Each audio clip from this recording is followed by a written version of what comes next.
안녕하세요 여러분, 유자수입니다. 반갑습니다. 이제 2학기가 시작되었는데요. 2학기 국어 수업 이제 어떻게 할지 여러분들에게 간단히 소개를 하겠습니다. 일단 저희 뭐 2학기 당연히 교과서를 준비했겠지만 단원을 좀 재구성을 했어요. 재구성한 거에 맞게 이제 2단원부터 나가겠고요. 자세한 수업의 진행은 따로 별도로 공지를 하도록 하겠습니다. 오늘 이제 이 단원의 첫 번째 작품을 보도록 할 건데요. 작품 제목은 제망매가입니다. 다 같이 이제 제망매가 교과서 60쪽인데요. 쭉 한번 읽어보시고요. 선생님이 직접 영상 하나 만들었습니다. 시를 낭송하는 영상인데요. 영상 다 본 다음에 우리 작품에 대해서 더 알아보도록 하겠습니다.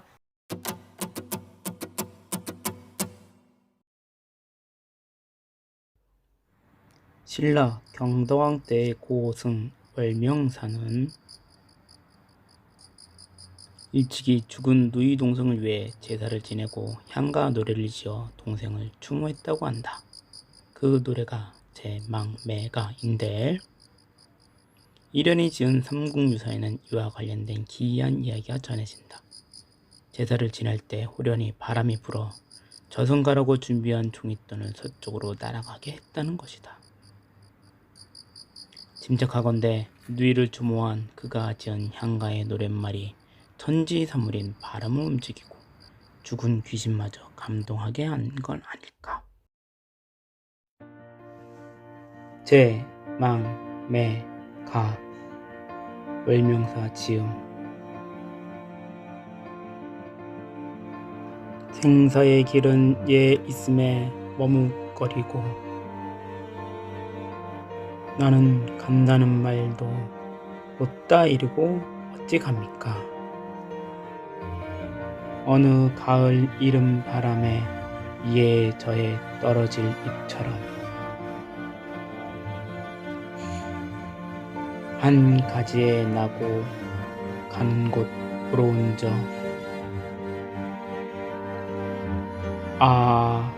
밑하찰에서 만날라 돛 닦아 기다리겠노라.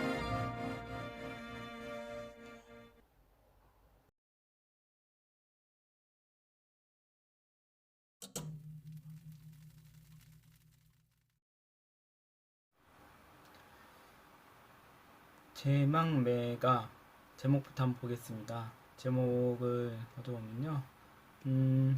일단 저 제자는 제사 지낸다의 제자인데요. 누구를 추모한다는 의미가 있겠고요. 다음 망매는 누이, 죽은 누이를 얘기하는 거죠. 죽은 누이가 망매고요. 노래 가자죠. 그러니까 죽은 누이를 추모하는 노래가 제망매가입니다. 월명사가 실제 죽은 누이가 있었나 봐요. 이제 삼국유사에 얘기가 나오는데요. 그 죽은 누이가 쌤, 질문 있어요. 삼국유사가 무슨 책인가요? 깜짝이야. 여러분 놀라셨죠? 여기 있는 이 친구는요, 선생님 딸이 만든 캐릭터인데요. 이름은 유리예요. 유리가 지금 질문을 했는데요. 삼국유사라는 책이 어떤 책인지 궁금하다 했는데, 이런 책이에요. 이제. 이런 책인데, 이 책에 보면은 월명사가 지은 도설가에 대한 얘기가 나오고요. 그 도설가에 의해서 제망매가를 어떻게 지는지 또 설명이 되어 있어요.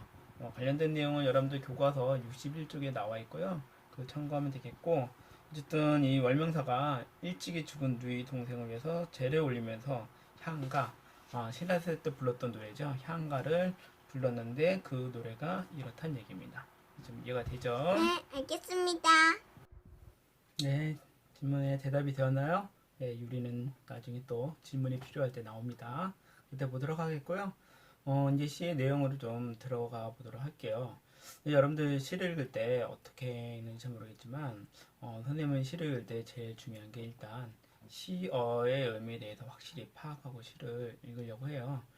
물론 그냥 시를 읽고 시의 아름다움이나 느낌 이런 것만 뭐 얻고 간다면 상관없겠지만, 여러분 이 시가 어떤 내용인지 확실히 구체적으로까지 이해해야 되기 때문에 일단 시어의 의미를 확실히 좀 파악하는 작업이 필요한 것 같습니다. 교과서 보면요, 밑에 제망매가와 미타찰이란 말은 설명이 되어 있어요. 그렇죠? 제망매가는 제가 제목으로 설명을 했고요. 미타찰이라는 거는 불교 용어인데요. 부처님 중에 아미타 부처님이 계시는 서방의 극락세계를 하는데요. 사람이 죽으면 저승 간다고 여러분 들어봤죠? 그 저승에 있는 부처 이름이 아미타 부처입니다. 그러니까 죽으면 만나는 부처님이 되겠죠. 뭐 저승에 가면 만나는 사람들이 여럿이 있죠. 동양의 세계관에는 그 중에 이제 한 분이라고 보면 되겠고, 어쨌든 이 미타찰 부처는 이제 설명이 되었는데 나머지 것들은 여러분들이 설명이 좀 안 되는 것 같아요. 쌤, 좀 이상한 말이 많아요. 설명 좀 네, 해주세요. 친구가 다시 설명해달라는데 몇 가지 이제 좀 설명을 하도록 하겠습니다. 일단 생사라는 뭐 한자는 잘 알 것 같고요. 예라는 말은 문맥을 좀 살펴볼 필요가 있을 것 같아요. 예는 뭐 사투리에도 이런 게 좀 많이 들어있죠. 특히 경상도 사투리에는 이런 고어 옛날 말에 해당되는 내용들이 좀 있는데요. 뭘 보면 알겠지만 예, 여기란 뜻이 있습니다. 그 다음에 있음에 선생님 이게 뭐 맞춤법이 맞나요? 라고 물어보는데 옛날 말이라고 보면은 의미가 통하는 게 있을 겁니다.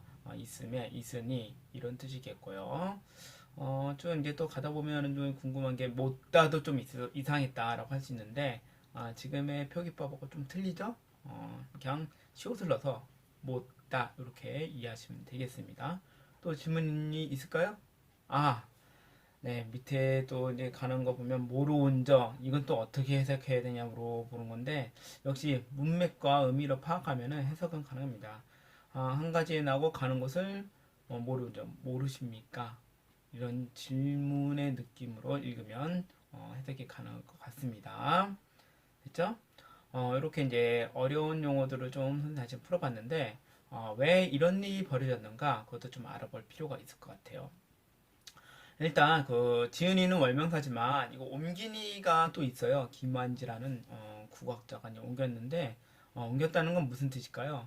원래 이게 한글로 훈민정음으로 지어진 글이 아니라는 뜻입니다. 이해가 되죠? 이 지은 게 이제 신라의 승려가 지었고요. 이 노래를 실은 건 고려시대의 또 스님 일현입니다.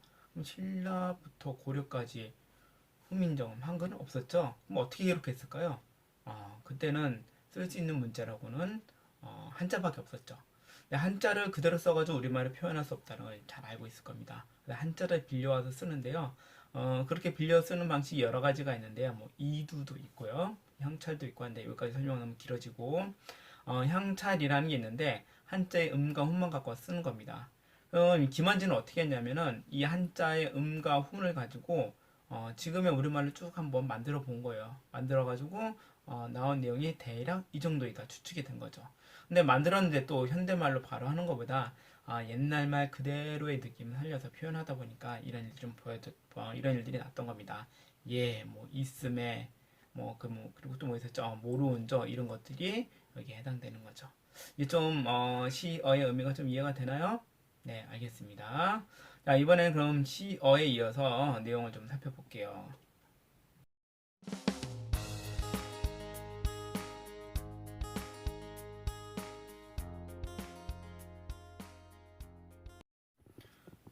네, 이제 그 시의 내용을 좀 더 살펴보기로 할 건데요. 선생님이 조금 전에 설명한 것을 다시 한번 영상을 살펴봤는데 설명에 좀 수정이 필요한 부분이 있을 것 같아요. 어느 부분이냐면은 요 모르십니까? 라고 표현한 부분이 있는데요.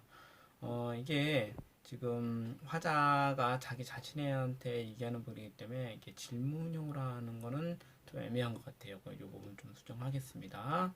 모르십니까가 아니라 자 어느 가을 이른 바람에 이해저에 떨어집처럼 한 가지에 나고 가는 곳을 모르겠구나 라고 하는 게 좋을 것 같아요. 자기 자신에게 얘기하는 거겠죠. 모르겠구나 뭐 모르겠노라 이런 의미로 해야 맞는 것 같습니다.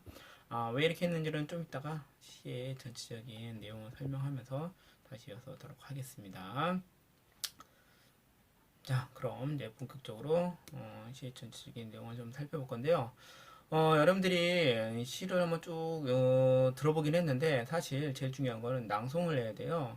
어느님이 지금 낭송한 걸 만들어 놓긴다면 했지만 여러분들이 한번 낭송 진짜 해보세요. 해보다 보면 시의 전체적인 내용과 구조 이런 것도 파악이 되고요. 느낌도 잘 살펴볼 수 있을 겁니다. 시가 이제 전체로 보면 행으로 따진다면 뭐 처음에 이게 한문을 쓸 때 행이 없었겠지만 행으로 따진다면 대략 하나, 둘, 셋, 넷, 다섯, 여섯, 일곱, 여덟, 아홉, 10개 정도의 행이 되겠습니다. 그래서 이거를 이제 각각으로 나누면 1부터 4행까지를 하나의 묶음으로 보고요. 그래서 1, 2, 3, 4, 요 9라고 하면 1구부터 4구까지, 그 다음 이렇게 8, 9까지, 이렇게 10까지 나눌 수 있는데 힌트가 있어요. 여기 마침표 찍힌 거 보면 되겠는데 사실 이건 뭐 이 작품을 지은 월명사가 찍지는 않았겠죠. 한자로 썼을 거니까 이제 김한진이 옮기면서 이런 부분에서 의미를 나눠볼 때 여기서 멈출 수 있겠다라는 표시를 해서 마침표를 찍었는데 이걸 바탕으로 이제 내용을 파악하는데 구분을 해놓으면 될 것 같습니다. 좀 첫 번째 부분을 보겠습니다. 뭐 요거를 이제 기라고 설명해놨고요. 62쪽에 보면은 이제 학습활동에도 이렇게 기, 서, 결이라고 있는데 요거는 이제 작품을 파악하는 하나의 양식인데요. 고전 작품은 이야기를 시작해서 마치는 구조로 짜여 있다고 보통 보고 있습니다. 그 중간 부분 이제 서라고 하고 이건 참고적으로 알아두세요. 뭐 이런 걸 갖고 굳이 뭐 선생님이 구체적으로 물어보고 하지는 않습니다. 자, 기서결의 의미도 이제 설명을 했고 기 부분 보도록 하겠습니다. 생사의 길은 여기 있음이 머뭇거리고 라고 했습니다. 생사, 삶과 죽음의 길은 그 길은 여기 어딜까요? 여기 지금 살고 있는 것 이승이죠. 이승에 있다는 것을 알고 그 죽는 순간에 머뭇거렸다는 거죠. 누가 그랬을까요? 그쵸. 이게 지금 드러나지 않지만 누이라는 대상이 지금 여기 숨어 있는 겁니다. 누이가 이렇게 머뭇거리고 나는 간다는 말도 못다 이러고 어찌 갑니까? 요게 이제 누이가 한 얘기죠. 나 죽는다, 나 죽을 것 같다 이런 얘기도 없이 통보도 없이 누이가 죽음을 맞이한 겁니다. 그 죽음의 소식을 들었을 때 월명사의 느낌이 어땠을까요? 자신의 가족, 자신의 피부치였던 동생 혹은 뭐 누나가 될 수 있는데 그 누이가 죽었다라고 하는 말을 듣는 순간 절망적이었겠죠. 안타깝겠죠. 그래서 못다 이루고 못다 얘기하고 가십니까? 라고 이렇게 보시면 되겠습니다. 그래서 이 기 부분은요. 지금 말하는 사람인 월명사라고 보도 되겠지만 내가 있고요. 또 그 얘기를 들어야 되는 대상이 누이가 있는데 같은 공간에 있지 않습니다. 누이는 죽어버렸습니다. 그래서 기부는 누이의 죽음으로 인한 슬픔이 나오죠. 그리고 고뇌에 들어봤죠? 고뇌도 나옵니다. 이게 기 부분 1부터 4행까지 1구부터 4행까지의 내용이라고 보면 되겠네요. 그 다음 보겠습니다. 서 부분 그런 생각을 하는 겁니다. 나 혼자 생각해 보니까 이 삶과 죽음의 경계라는 게 되게 무의미합니다. 그 내용을 좀 다르게 표현하는데요. 어떻게 표현했냐면은 어느 가을에 이른 바람에 가을에 가을이 막 시작하는 그런 순간에 바람이 불었는데요. 이에 저에 여기저기에 떨어질 잎처럼 한 가지에 나고 가는 것을 모르겠구나 이렇게 된 거죠. 자, 가만히 생각해보면 지금 삶과 죽음의 그 누이의 죽음의 상황을 어떻게 표현합니까? 마치 나뭇가지에 있던 잎이 떨어집니다. 그 떨어진 잎처럼 우리가 한 가지 한 부모에게 있었는데 지금은 가는 곳을 모르겠구나 라고 무언가의 깨달음을 얘기하는 거 있죠. 그래서 여기서 얘기하는 이른 바람은 뭘까요? 누이의 이른 죽음을 이렇게 얘기하는 거고요. 누이의 이른 죽음. 너무 빨리 죽어버렸어요. 자기보다 먼저 죽어버렸어요. 그 다음 여기저기 떨어질 잎은 뭡니까? 누이가 죽었으니까 바로 죽은 누이를 의미하는 거고요. 그 다음 한 가지는 부모가 되겠고요. 됐죠? 그러면 이제 의미가 좀 해석이 됩니다. 셋 다 뭡니까? 하나의 대상을 다른 걸로 표현했으니까 이건 다 비유적 표현이죠. 요거 다 이제 비유적 표현인데요. 그래서 써줄게요. 비유적 표현이 쓰였습니다. 자신의 당한 누이의 죽음을요, 또 다른 대상을 생각하면서 색다르게 표현했습니다. 낯설게 표현했어요. 이런 비유의 방법으로 썼죠. 더 정확히 하면 은유가 되겠죠. 자, 한 가지 나고 가는 건 모르겠구나 라고 지금 한탄한 장면이니까 이 사업 부분은 어떤 내용이 있습니까? 삶과 죽음이 참 무의미하다. 삶의 허무함이 드러나고요. 다음, 사는 게 참 별거 없구나. 이런 의미가 들어가 있죠. 무심한 게 요 중간 부분, 사업 부분에 들어가 있습니다. 됐죠? 지금 화자가 느끼는 감정도 약간 바뀌고 있다라는 거 여러분들 알 수가 있을 건데요. 처음에는 어땠습니까? 나 죽는다 얘기도 못하고 왜 가십니까? 슬픔의 감정이 심했죠. 여기에는 이제 누이에 대한 안타까움이 가장 컸죠. 다음 중간 부분에 와서는 허무함으로 바뀌죠. 산다는 게 참 별거 없구나 라는 그 허무함으로 바뀌는 것까지 확인을 했습니다. 네, 마지막 부분 가겠습니다. 마지막 부분 뭐라면 이제부터 생각해 보니까 이게 스님이잖아요. 작자가 자기가 생각해보니까 뭔가 새로운 통찰, 깨달음이 있었던 겁니다. 그러면서 한마디 감탄사를 내뱉죠. 그게 아입니다. 미타철에서 만날라. 저승 가서 미타철 아까 얘기했었죠. 부처님인데요. 미타철의 부처님 앞에서 만날라는 그때 가면은 누이를 볼 수 있잖아요. 그때까지 승려이기 때문에 돌을 닦아가면서 기다리겠다라고 하는 부분이 결이죠. 됐죠? 가만히 보면은 상과 죽음의 그 문제를 현실에서는 이승에서는 도저히 풀 수가 없죠. 그래서 어떻게 해결하던 겁니까? 저승 가서 내가 돌을 잘 닦아서 그때 가서 해결하겠다는 거죠. 다시 얘기하면 불교의 힘, 불교에서 얘기하는 그 세계관을 바탕으로 해가지고 삶의 무의미함을 이겨내 보겠다라는 얘기가 뒷부분에 나옵니다. 그래서 결은요, 불교 사상을 통해서 슬픔을 극복하고요, 고뇌도 극복하겠다는 얘기가 나오죠.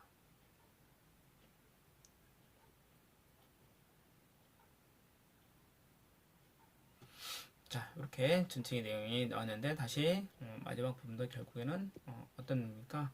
이제는 슬픔, 허무함을 이기고 그를 극복하겠다는 그런 화자의 태도로 변화하고 있음을 알 수가 있겠습니다. 그렇죠? 자, 전체적으로 다시 한번 쭉 살펴보세요.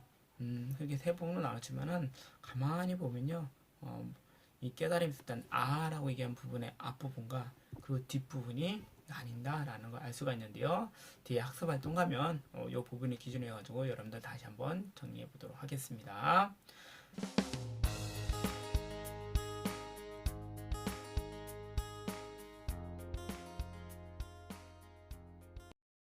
네, 반갑습니다, 여러분. 지금까지 여러분들 제막메가의 시어와 내용에 대해서 살펴봤습니다. 그럼 지금부터 선생님과 함께 즐거운 퀴즈를 해보도록 할 건데요. 이렇게 문제를 준비를 했어요. 뭔가 연관관계가 있는 문제 12개입니다. 그래서 일명 제막메가 도전 12고개를 해보도록 하겠습니다. 자, 그럼 같이 시작해볼까요? 자, 그럼 첫 번째 문제 내겠습니다. 자, 이 작품의 제목 제막메가였죠. 정확히 얘기하면 아직 문제 안 냈어요. 죽은 누이를 추모하는 노래입니다. 자, 아주 쉬운 문제. 그러면 이 노래를 지은 사람은 누구일까요? 누구 당연히 알고 있죠, 여러분. 자, 지연이는 월명사였습니다. 네, 작가이죠. 이 노래를 지었습니다. 자, 이 월명사의 직업은 무엇일까요? 문제가 갑자기 나왔죠? 월명사의 직업은 스님, 승려입니다. 월명사, 이 사자가 힌트가 되죠. 자, 어느 시대 스님인지는 선생님이 설명했습니다. 그 다음 넘어가겠습니다. 자, 그러면 이 작품에서 좀 배운 내용을 좀 잘 생각해야 돼요. 이 작품에서 작가, 스님이면 알려줄 수 있는 단어가 있는데요. 딱 세 글자. 무엇이 있을까요?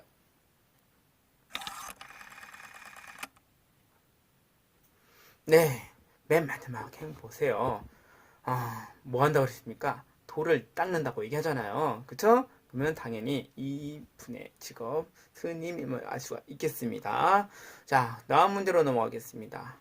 자, 이 돌을 닦는 분들은, 이거에 초연하죠?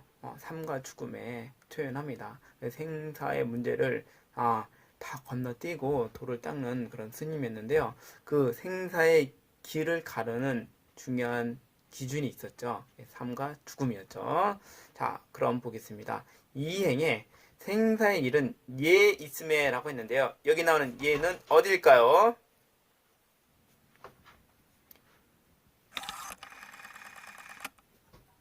네, 여기는 바로 이승이죠. 그쵸? 자, 생사의 길을 갈랐고요. 여기는 이승입니다. 그래서 여기 있음에 머뭇거리며 라고 했고요. 자, 그럼 이제 넘어가겠습니다. 이승의 반대말은 저승이죠. 자, 이 작품에 저승을 나타내는 단어가 있는데요. 세 글자입니다. 뭐가 있을까요? 저승.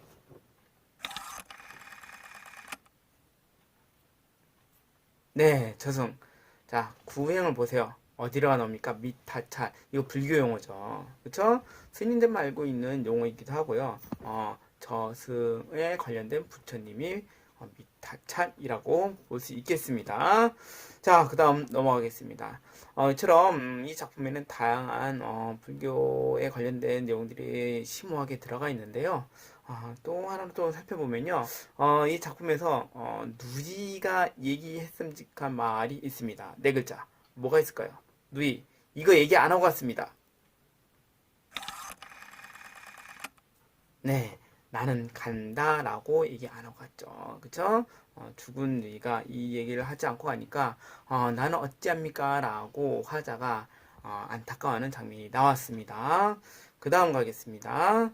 자, 이제 뒷부분 넘어가는데요. 비유적 표현이 있었습니다. 크게 세 가지가 있었는데 그 중에 첫 번째. 이름 바람이 나옵니다. 이 이름 바람이 의미하는 건 무엇일까요? 네, 당연히 죽은 누이죠. 바로 다음 문제 갑니다. 그럼 이름 바람에 여기저기에 잎이 떨어졌습니다. 그러면 떨어진 잎이 의미하는 건 뭘까요? 네, 이것도 죽은 누이인데요. 좀 다시 제대로 구분하자면은 이른 바람은 누이의 때 이른 죽음은 이른 바람이라고 표현할 수 있겠고요. 누이를 죽음으로 만들었잖아요. 그 다음 떨어진 잎이 정확히 죽은 누이를 의미하는 것이겠습니다. 그 다음 가겠습니다. 자, 비유적 표현이 하나 더 나왔네요. 지금 요 월명사 혹은 작가로 볼 수 있고 화자로 볼 수 있는데요. 이 화자와 그 다음 누이는 같은 부모를 가지고 있었습니다. 그 같은 부모를 의미하는 비유적 표현 무엇이 있나요? 네, 비유적 표현 한 가지였죠. 한 가지에 나와도 이제는 갈 곳은 가는 곳을 모른다는 얘기입니다. 그렇죠? 누이와 내가 죽음에 의해서 따로 떨어졌다는 얘기였죠. 그 다음 가겠습니다. 선생님 좀 설명하다가 수정을 한번 했었습니다. 그 수정한 문구가 있었는데요. 어느 부분을 수정했나요? 강의를 잘 들은 사람 알 수 있을 것 같은데요. 자, 다섯 글자 찾아볼까요? C에서는 네 글자인데요. 선생님 다섯 글자로 바꿨죠. 자, 무엇일까요? 오. 네, 맞습니다. 모르언자였죠? 모르언자는 모르겠구나. 자기 자신에게 하는 말, 자기 자신의 삶의 허무함을 드러내는 말, 모르겠구나. 이렇게 바꿨습니다. 그 다음 문제. 이 시는 어떤 노래인지 물어보는 건데요. 특히 신라시대에 만든 노래를 이런 형식의 노래라고 했습니다. 두 글자입니다. 시옷으로 시작하는데요. 무엇일까요? 네, 향가입니다. 저는 설명을 자세히 하는데 향이란 뜻은 중국 다른 우리나라의 노래라는 의미도 있고요. 그 향가에 관련된 문제를 이제 이어서 낼 건데요. 다음 문제로 넘어가도록 하겠습니다. 자, 이제 마지막 부분으로 하겠습니다.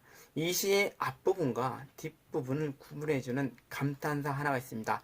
이 말이 일어나면서 전체적인 상황이 뭔가 통찰과 깨달음으로 변하고 있죠. 자, 이 말 무엇일까요? 두 글자입니다. 네, 맞습니다. 아하였죠. 자, 이렇게 해서 쭉 문제를 풀어봤는데요.